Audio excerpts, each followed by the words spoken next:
Lucas capítulo 8, nós falamos em nosso último encontro sobre a parábola da candeia, que vem explicar aquele que é o bom solo, que recebe a semente e reage positivamente. Então, na parábola dos solos, Jesus fala de 3 solos ruins, um bom solo.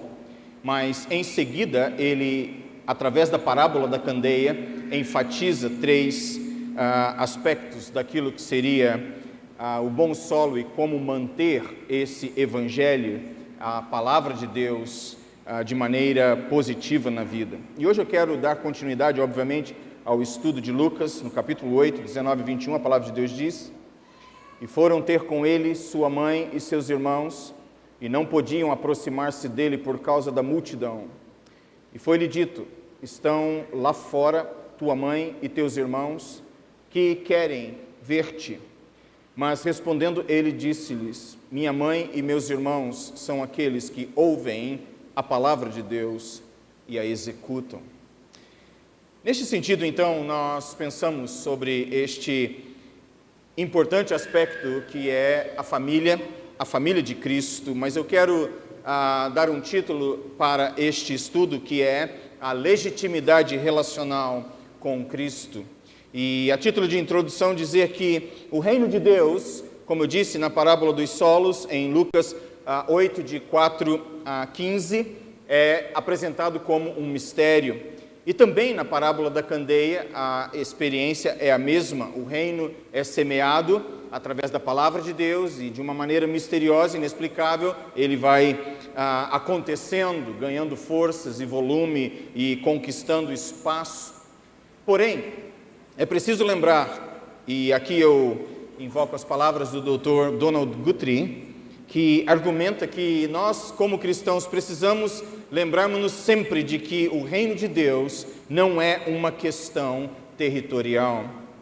Este foi o grande erro da igreja na Idade Média, acreditar que por onde a igreja estava, ali então seria território dela.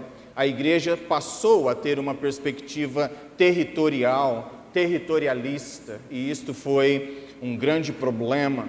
E na época da Reforma Protestante, aqueles que eram os líderes papais na época tinham, em algumas circunstâncias, mais poder do que os monarcas. E eles reivindicavam o poder sobre a igreja e o poder sobre o Estado, e assim a coisa foi acontecendo.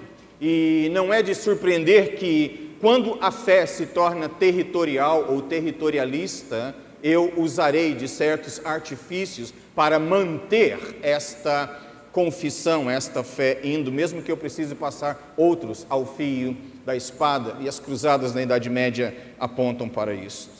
150 anos aproximadamente após a Reforma Protestante, os batistas entram em cena na história e eles separam o Estado da igreja. E assim tem sido até hoje.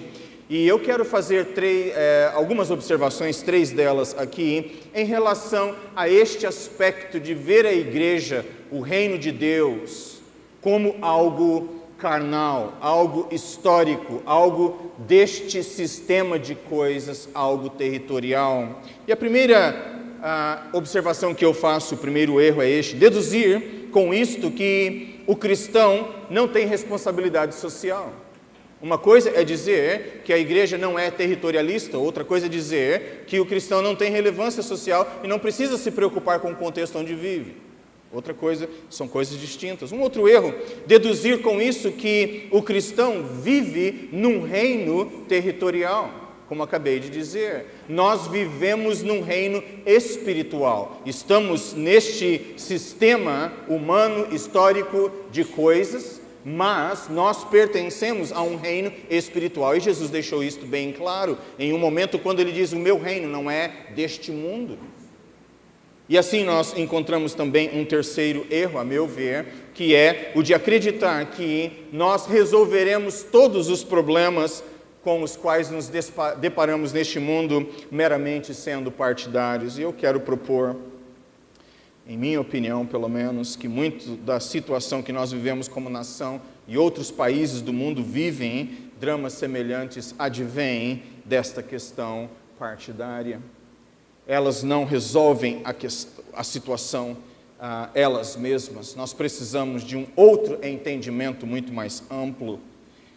Mas o reino de Deus, continuando no argumento, sendo uma realidade espiritual, faz com que a família de Cristo, ou o povo do Senhor Jesus Cristo, seja também uma expressão histórica desta realidade espiritual. Nós não somos territorialistas, mas nós vivemos em território. Existe a expressão espiritual da igreja neste contexto histórico no qual nos encontramos. E da mesma forma como o reino de Deus não é algo territorial, a participação na família de Cristo, obviamente, não será meramente carnal.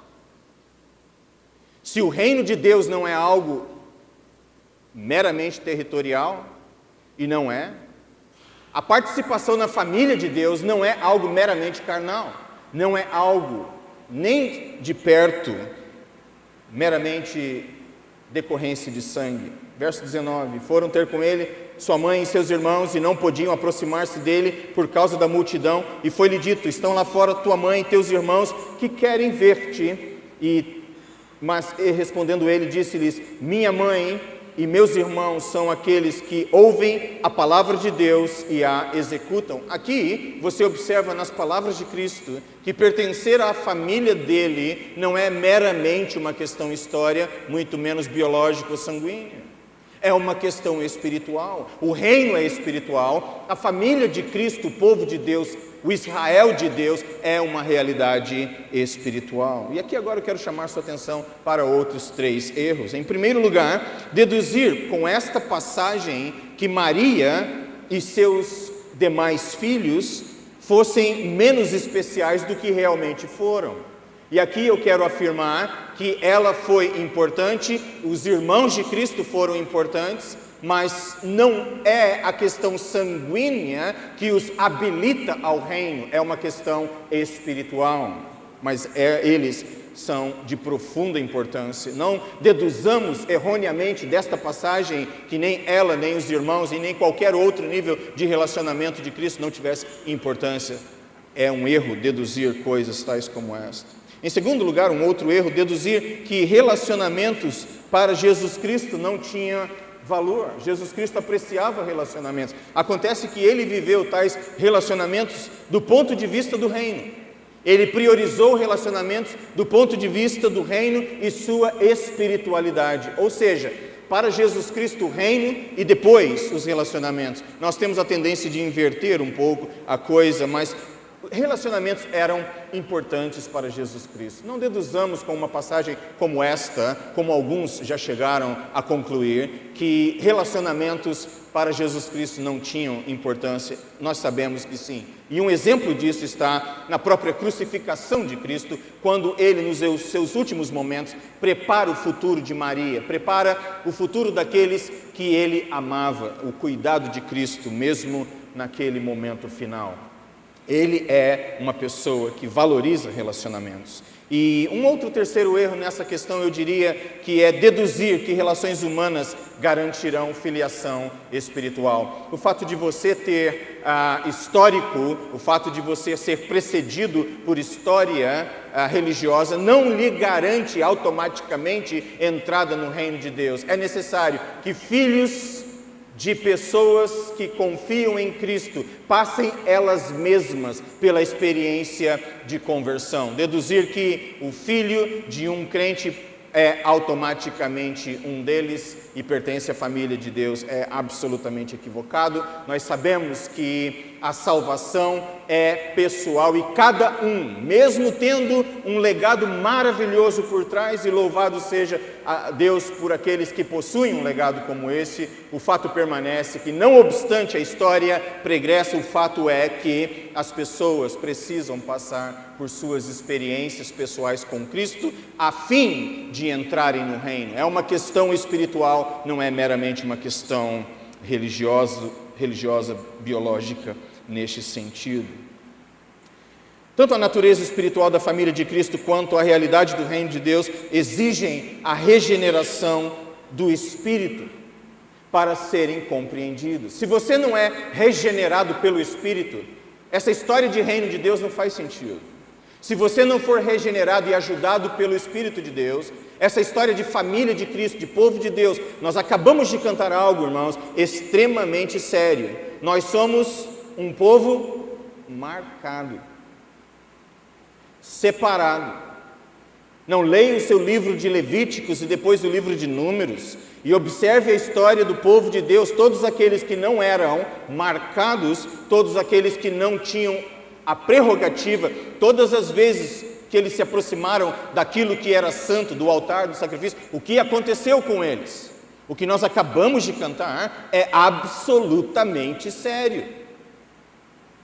E se o que nós cantamos é uma expressão verdadeira da nossa alma perante Deus, nós assumimos um compromisso tremendo, porque nós afirmamos com o que acabamos de cantar, que nós somos um povo separado, um povo escolhido, um povo marcado para fazer aquela que é a vontade do Senhor.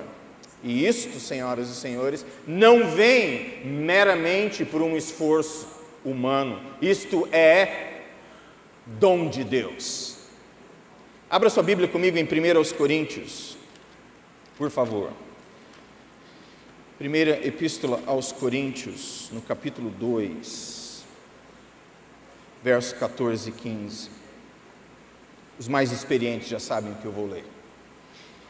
Ora, o homem natural não compreende as coisas do Espírito de Deus, porque lhe parecem loucura, e não pode entendê-las, porque elas se discernem espiritualmente. Eu estou em 1 Coríntios capítulo 2, agora o verso 15. Mas o que é espiritual discerne bem tudo, e ele de ninguém é discernido. Porque quem conheceu a mente do Senhor para que possa instruí-lo, mas nós temos a mente de Cristo. Sem esta mentalidade, sem a mente de Cristo, eu não posso discernir o mundo espiritual. Então, reino de Deus não faz sentido, família de Cristo não faz sentido, leitura da palavra, isto aqui que nós estamos fazendo não faz sentido. É necessário ter de Deus a instrução para compreendermos isto. E é por esta razão que os irmãos e a mãe de Jesus se aproximam dele aqui neste momento. O texto diz que a mãe e os irmãos de Jesus se aproximaram dele, foram à procura dele. E a razão pela qual eles estavam à procura de Jesus é o que eu quero agora compartilhar com os irmãos. O que mostra que eles, por um período de tempo, não entenderam muito bem com quem se relacionavam. E isto só foi mudar com a ressurreição de Cristo.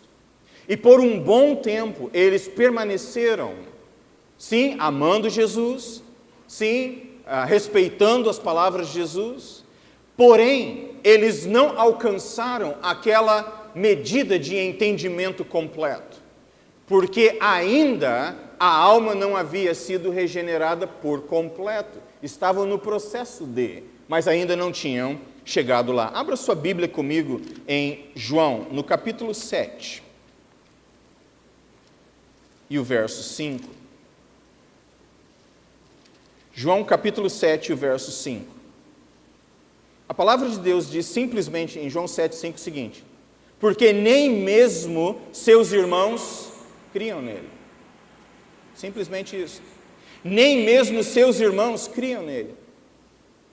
Eles estavam em relacionamento, eles amavam Jesus, claro que sim, mas eles não criam da maneira como nós cremos. E isto eu não quero dizer em juízo contra eles, eu quero dizer simplesmente com isto que é necessário um entendimento divinal, é necessário um entendimento dos altos para que nós compreendamos tudo isto que envolve a pessoa de Jesus. Em outras palavras, não vem meramente por conquista territorial, não vem ao fio da espada, isso não é coisa que se consegue meramente por vontade humana. Nós necessitamos da ajuda do Senhor, e Jesus Cristo em João 3 diz o quê? Que a menos que isto nos seja dado dos altos, é impossível compreender estas coisas. Mas não para por aí. Não somente eles não creram em Jesus por um tempo, abra sua Bíblia comigo em Marcos, no capítulo 3, verso 21. A coisa fica mais grave. Em João 7,5 eles não criam. Mas em João 3,21 está escrito o quê? E quando os seus parentes ouviram isso, saíram para o prender, porque diziam, está fora de si. Em outras palavras, não somente eles não conseguiam ver além do véu da carne o que Jesus, ou quem Jesus realmente era, existia um momento na vida e no ministério de Jesus Cristo quando os seus parentes acharam que Jesus estava enlouquecendo pelas reivindicações que ele estava fazendo, pelas afirmações que ele estava fazendo acerca do Pai e acerca dele mesmo. Não somente os judeus queriam apedrejá-lo em alguns momentos por acharem que ele estava blasfemando, os seus próprios de casa acreditavam que ele tinha enlouquecido, estava fora de si, fazendo reivindicações, ensinando, pregando e realizando coisas que estavam completamente contrárias à racionalidade deles como família. Daí o porquê eu volto a falar sobre a legitimidade relacional em Cristo. Porque quando eles se aproximam de Cristo e a mensagem é sua mãe e seus irmãos estão lá fora, a pergunta de Cristo é incisiva. Quem são meus irmãos e quem são minhas mães? Esta é a questão. E isto coloca, obviamente, a igreja diante da situação de ter que aceitar o fato de que ele é quem diz ser, e isto não vem como uma coisa fácil para nós entendermos, é necessário que nós tenhamos a ajuda do Senhor. E eu quero agora ler um último verso em Atos dos Apóstolos, que mostra o que eu estou argumentando, que a família de Cristo, por exemplo, só chegou ao pleno entendimento de quem ele realmente era após a sua morte e ressurreição. Abra sua Bíblia comigo em Atos dos Apóstolos, no capítulo 1 e o verso 14. Todos estes perseveravam unanimemente em oração e súplicas com as mulheres e Maria, mãe de Jesus, e com seus irmãos.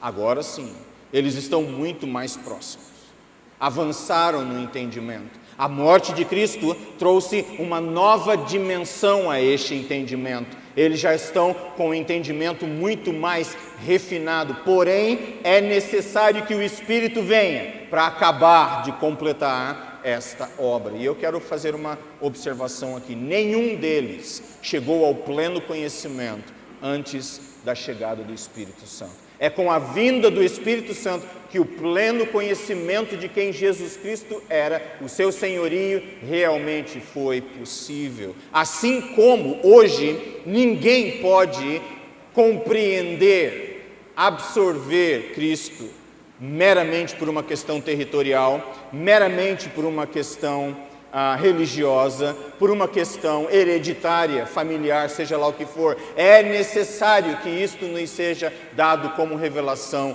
pelo Espírito de Cristo. E a realidade é que a família de Cristo sempre foi espiritual, tanto no Antigo quanto no Novo Testamento.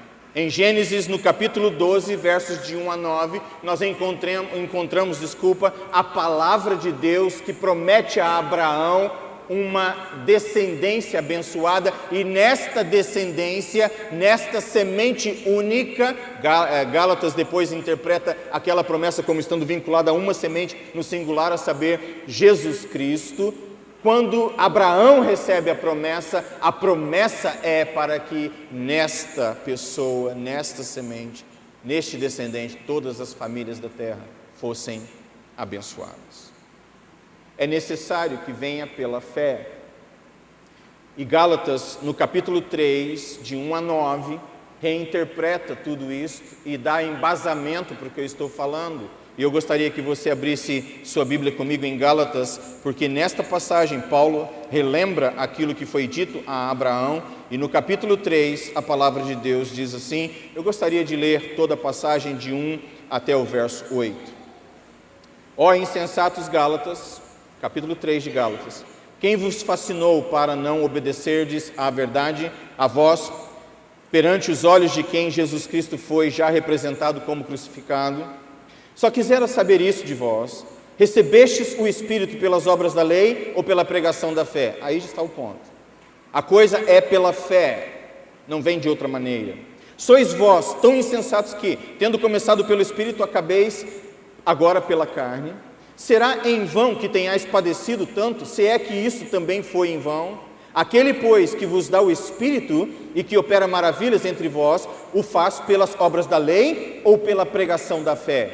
E o caso é o caso de Abraão, que creu em Deus e isso lhe foi imputado como justiça. Sabei, pois, que os que são da fé são filhos de Deus. Para você pertencer à família, você precisa de passar por esse negócio chamado fé. É uma experiência de fé. E aí o verso 9, de sorte que os que são da fé são benditos com o crente Abraão. E aí vem a pergunta de Jesus para os seus discípulos, a pergunta de Jesus para aquela multidão, a pergunta de Jesus Cristo para nós que estamos aqui reunidos nesta noite. Minha mãe e meus irmãos são aqueles que ouvem a palavra de Deus e a executam. São vocês membros da família de Cristo pela fé? Esta é a pergunta. E avançando então em nosso estudo, eu quero deixar alguns pensamentos com vocês, porque a pergunta que vem à mente é: como eu posso identificar a membresia, a filiação tão importante em Cristo? Como que o meu relacionamento pela fé em Cristo se evidencia e confirma que eu sou membro de sua família? Obviamente, eu já coloquei o primeiro ponto, que é pela fé. Mas agora, voltemos ao texto. E foram ter com ele sua mãe e seus irmãos. Nós já vimos a razão pela qual isto aconteceu. E não podiam aproximar-se dele por causa da multidão. Quando eu leio este verso, eu aprendo algumas coisas que eu quero compartilhar contigo. E a primeira é esta: pertencer é manter proximidade. Quem pertence mantém vínculos. A família de Cristo, biologicamente falando, estava distante dele. E isso nos ensina que quem tem interesse se aproxima, porque aqueles que não eram da família biológica, mas estavam no processo de se tornarem família espiritual, estavam com Cristo ao ponto de dificultarem o acesso dos demais à presença do Senhor. Jesus Cristo se aproximou, dele foi aproximada a família, mas a família não conseguiu se aproximar de Cristo. Por quê? Existiam obstáculos, existiam outros no caminho. E é interessante observar que quem tem prerrogativas, mas não se aproxima, enfrentará obstáculos. O que para mim prova o ponto que nada, de um ponto de vista histórico, humano, biológico, garante para você, de fato e de direito, acesso à presença de Cristo. Aqui estão a mãe e os irmãos de Jesus, e eles enfrentam obstáculos, não obstante as prerrogativas. Eles queriam adentrar a casa, queriam estar na presença do filho, mas eles são impedidos pela própria multidão. Porque existiu um momento em que eles se distanciaram de Jesus Cristo, e eu não quero dizer com isso que foi um distanciamento maldoso, eu só estou afirmando que eles estavam distantes. O porquê que eles se aproximaram, nós já vimos num texto bíblico, porque não criam, e no outro texto, porque achavam que Jesus estava enlouquecendo. O fato é que eles se aproximam de Cristo, mas eles, sendo família legítima, mesmo tendo prerrogativas e mandando o recado: nós estamos aqui de fora, não conseguimos adentrar, vai lá e chama o nosso filho, diz para Jesus que nós estamos aqui fora. E Jesus não responde ao convite. Mas nós chegaremos lá em alguns instantes. A questão que eu quero deixar contigo agora é isto: mesmo sendo família e tendo direito a prerrogativas, o fato permanece que pertencer é manter proximidade. E todos aqueles que pertencem a Cristo se manterão próximos dele. A família se aproxima, tenta exercer a prerrogativa, mas ela não funciona. E isto é um grande encorajamento, porque quem aqui, se fosse por base em pedigree, em status, teria acesso à presença de Cristo? Esse é o grande lance. A maioria de nós aqui estaria totalmente excluída desta possibilidade. E é o fato de nós estarmos diante de um Deus misericordioso que faz com que tudo isso tenha significado, porque mesmo sendo quem eu sou, não tendo direito a nada, não tendo nenhuma história, nenhum pedigree, nenhuma recomendação, nada diante de homens, nem diante de Deus, mesmo assim, pela fé eu sou aceito. E a mesma verdade se aplica à sua vida, se for pela fé. E isto é extraordinário. Mas o primeiro ponto é este: pertencer é manter proximidade. Em segundo lugar, olhando para o verso seguinte, eu aprendo com a palavra de Deus que pertencer é manter intimidade. E existem supostos direitos que podem ser abusados. Eles não estavam próximos, se aproximaram. Ao se aproximarem, eles usaram a prerrogativa de serem família para se aproximarem de Cristo de fato, mas isto não acontece, o que me sugere que em muitos aspectos das nossas vidas, os nossos direitos, entre aspas, podem ser reivindicados, mas não necessariamente contribuírem para que nós alcancemos o bem que nós queremos tanto alcançar através desses direitos. Porque, mais uma vez, é preciso lembrar o quê? É pela fé. Verso 20, e foi-lhe dito, estão lá fora tua mãe e teus irmãos e querem ver-te. Esta é a mensagem. Eles estão esperando, eles não têm acesso, porque você é parente deles, eles estão te esperando lá fora, e a resposta é, não, eu não irei lá fora. Não é o fato de terem direito, de terem alguma reivindicação, de serem sangue, num certo sentido, que lhes garantirá o fato de serem meus familiares. E isso é um choque para o sistema. Irmãos, eu vou dizer uma coisa, isso é minha opinião, você tem todo o direito de discordar. Eu imagino que se Jesus Cristo estivesse conosco hoje presente, em diálogos muitos, nós ficaríamos estarrecidos, surpresos, se não ofendidos, com a maneira direta com a qual ele falava. Aqui está uma clara situação nesse sentido. Não é que ele seja maldoso, muito pelo contrário, é que ele é quem ele é.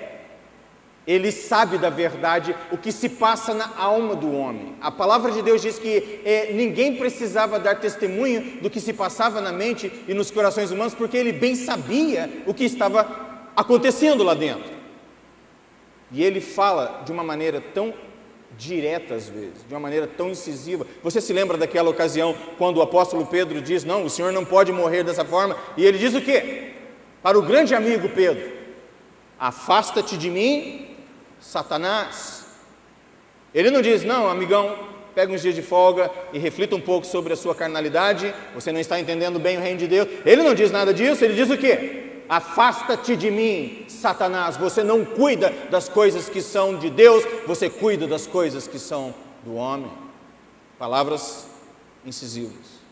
Eu tenho a impressão que eu e você ficaríamos muito surpresos em conversar com Jesus. Nós achamos que ele é aquele poço de moleza, e eu acredito em um outro Cristo. Mas se eu estiver errado, por favor, me convençam. Pertencer é manter proximidade, pertencer é manter intimidade. E esta intimidade aqui não foi garantida pelo fato de serem sangue, família, parentes. E esses direitos não podem ser abusados. Abusos que normalmente demandam o que não devem demandar. Foi-lhe dito, estão lá fora sua mãe e teus irmãos que querem ver-te. Esta é a demanda daqueles que acham que têm direito. E normalmente nós abusamos dos nossos direitos. Alguém já disse que nós vivemos no século dos direitos, mas não dos deveres. E o que me leva agora para o próximo tópico. Pertencer é manter proximidade, pertencer é manter intimidade. Mas em terceiro lugar, pertencer é manter conformidade. Verso 21. Mas respondendo ele, disse-lhes, minha mãe e meus irmãos são aqueles que ouvem a palavra de Deus e a executam. A palavra de Deus é sábia. Não deixou apenas no ouvir. Sabe por quê? Porque de acordo com a epístola de Tiago, a questão não é ouvir. Todos podem, no sentido de inicialmente entender. Ouvir aqui é no sentido de entender a palavra. Todos podem entender. Mas a questão não é esta, porque a palavra de Deus em Tiago diz que até os demônios conhecem e diante disso estremecem. A proposta não é apenas entender. A proposta é o quê? Entender e executar. Em outras palavras, nós precisamos obedecer. Nós precisamos de conformidade, assim como precisamos de intimidade. E esta intimidade só é possível em função da proximidade que dele eu mantenho. E nessa questão da conformidade, da obediência, o relacionamento legítimo, ele é potencializado em Cristo. Cristo sabe o que ele vai fazer com esta mulher chamada Maria. Ele sabe o que vai fazer com seus irmãos. Na hora certa ele agirá. Mas agora é hora de ensino. Quem são minhas mães? Quem são meus irmãos? Quem na verdade pertence ao reino? Quem na verdade é membro da minha família? Quem de fato está vinculado a mim? Senão aqueles que agem pela fé. E esses relacionamentos que Jesus Cristo potencializa são relacionamentos espirituais, obviamente estabelecidos pela fé. Minha mãe e meus irmãos são aqueles que ouvem a palavra de Deus, que já foi semeada lá na parábola dos solos, que inundou a alma e iluminou ao ponto que a luz da candeia não pode mais ser controlada. A luz foi acesa, a iluminação da alma aconteceu e ela é tão extraordinária que o contexto onde ela está é iluminado e o contexto onde ela está influencia a vida de outros. E nós já vimos isso na semana passada. E tudo começa com o quê? Com a palavra. Aquele que ouve, que entende e executa. Estes são verdadeiramente minha mãe e meus irmãos. Concluindo, aqueles que estão em Cristo desfrutam de sua presença pela ação do Espírito Santo, que faz com que Jesus Cristo seja tão real hoje quanto ele foi há 2000 anos atrás. Nós podemos nos aproximar nessa noite de Cristo, não reivindicando nada, mas simples e tão somente pela fé nós podemos nos aproximar dele esta noite. Nós poderemos nos aproximar dele todos os dias dessa semana pela fé. E isto é um grande privilégio, porque todos nós temos condições de exercitar fé neste Deus maravilhoso e confiarmos nele. E sendo que eu posso estar em comunhão com ele, me aproximar dele, eu posso desfrutar de intimidade com ele. E irmãos e irmãs, amigos, como é importante no burburinho, no volume dessa poluição sonora e visual que nós enfrentamos de semana após semana, de domingo após domingo, como é importante que nós estejamos próximos de Cristo, desfrutando de intimidade com ele e assim o serenar da alma, a serenidade e o descanso de alma. Mas não somente isto, o privilégio de podermos, em obediência, nos conformarmos àquilo que é a vontade dele. E o que acontece é que quando eu, sem reivindicação alguma, me aproximo dele, nele eu encontro intimidade e confio em sua palavra e a obedeço, eu me deparo com algo extremamente importante para este dia e para os dias que hão de seguir nessa semana, a saber, segurança. A segurança de que, pela fé, eu estou obedecendo, pela fé eu estarei nele seguro. Por quê? estes que obedecem e executam são minha mãe e meus irmãos. E nestas palavras nós encontramos segurança. E que para este fim, o Deus Trino de Israel nos ajude. Amém. Vamos nos colocar em pé e cantarmos para o louvor e glória do nosso Deus. Eu gostaria de orar contigo. Se porventura alguém desejar, respondendo à palavra de Deus, vir à frente para esse momento de oração, faça-o. Tá. E nós estaremos intercedendo, se você deseja. Enquanto cantamos, vem à frente, nós estaremos orando, para que Deus se deixe aproximar de você em Cristo, que nele você tenha intimidade, afago, aconchego, e ao mesmo tempo a segurança de uma vida obediente a Ele. Vamos cantar, logo em seguida vamos orar agora, logo em seguida cantaremos. E se você nesta noite deseja fazer parte da família de Cristo e não fez a sua decisão pública ainda, eu gostaria que você, enquanto cantarmos, logo após a oração, saísse do seu local e assumisse o compromisso público com Cristo de segui-lo, porque você depositará a sua fé nele, se assim for a resposta do seu coração nessa noite. Oremos. Pai bendito, Pai de amor, nós te louvamos, te engrandecemos,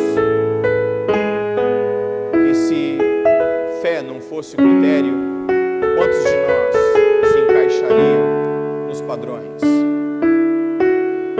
Supondo que sangue fosse o critério, quem de nós carregaria o sangue requerido para adentrarmos a tua presença?